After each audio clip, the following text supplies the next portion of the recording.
kupata idhini kwa wazazi wa mke hivi mpaka hela au ni lazima, na endapo wamekataa unafanyeje Sheikh? Karibu sana Sheikh.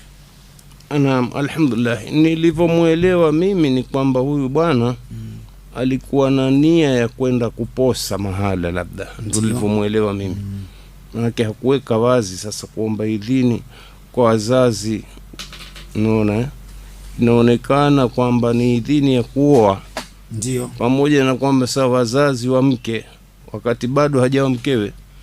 Nafikiria hivyo, nafikiria bila shaka.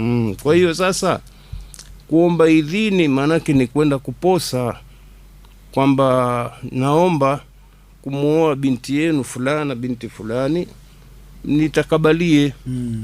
Halafu hapo baada ya hapo kuna kuja zoezi la kutajiwa mahari ambayo ni ridhaa ya yule binti.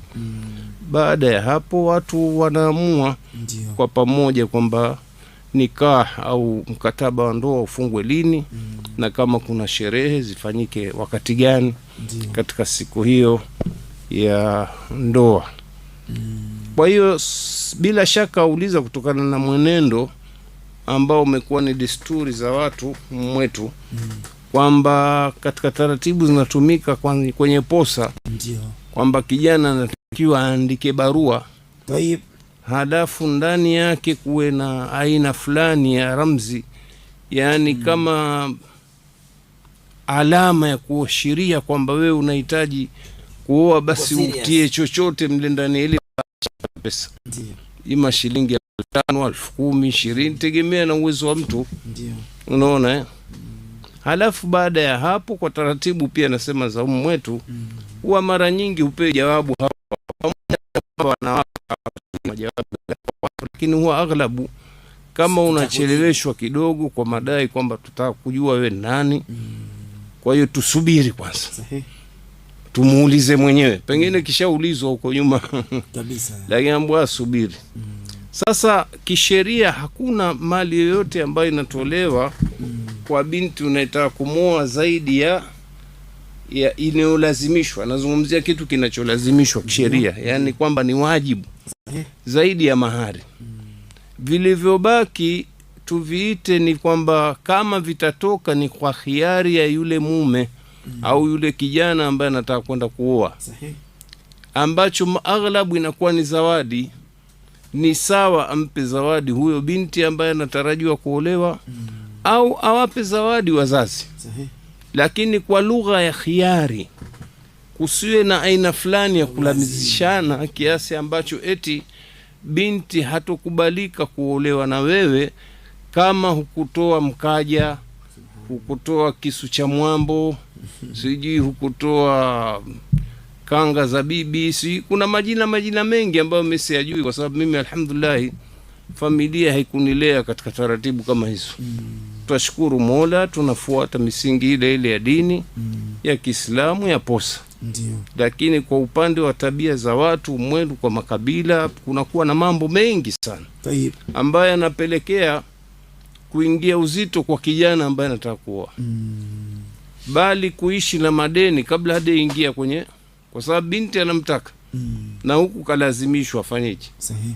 Wengine wanashindwa, wanakwama, wanataraja, wanarudi nyuma juu ya lile jambo. Kwa hiyo tunachotaka kumwambia huyu ndugu yetu kwamba hili sio jambo la lazima, ni khiari ya mtu. Sahihi. Hata kama wamekutaka, kama ikiwa hutaki basi sheria haikulazimishi. Lakini ukikubali basi hulaumiwi. Unaona? Lakini wale watalaumika kisheria, bali watakosea wakifanya kwamba ndoa haifanyiki kama hukutekeleza mambo haya. Ndio. Hiyo itakuwa kosa, kwa sababu likitokea kwamba yule binti kaacha kuolewa na kakaa muda mrefu nyumbani kiasi cha kuweza kuanza kufanya maovu, nyinyi mnabeba kabisa masulia haya. Kwa hiyo kwa kumpa taarifa ya kisheria ni kwamba hili jambo sio la lazima. Yeye anasema endapo wamekataa utafanyaje? Sasa utafanyaje wakati wakashakataa? Wao ndio mawali wa binti. Sasa wakishakataa utafanyaje? Huwezi kwenda kwa kadhi Labda kama kuna sheria ya Kiislamu mahala, Ndio. kuna kadhi wa kisheria, yaweza hiyo ikawa sababu ya kuhamishwa walii. Kwa sababu hili jambo kilazimisha kisheria, sheria halikubali kwamba binti ang'ang'ania kuolewa na yule kijana, si huyu mbaba amekataa, Ndio. na sababu isiokuwa ya kimsingi. Sheria ya Kiislamu anapewa wasaa walii daraja la pili, Ndio. ambaye kisheria anaweza kawa ni babu yake kama yupo hai. Imeshindikana, itaangaliwa ndugu yake kama yupo kiume. Imeshindikana, wanakuja daraja ya ami yake. Ndio. Imeshindikana, ndio wanakuja mtu anaitwa kadhi. Naona kwamba hawa wamekataa kwa misingi sio kwa kisheria, basi binti anaweza kaolewa. Sahihi.